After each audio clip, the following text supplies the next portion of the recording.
Ayan po, kakatapos lang po ng ipo-ipo dito sa San Luis, Pampanga.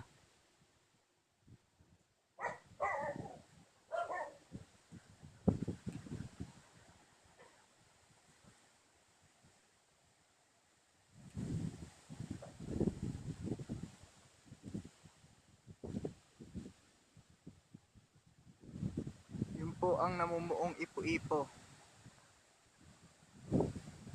Yun po ang namumuo. Pababa.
Napakalakas po ng hangin.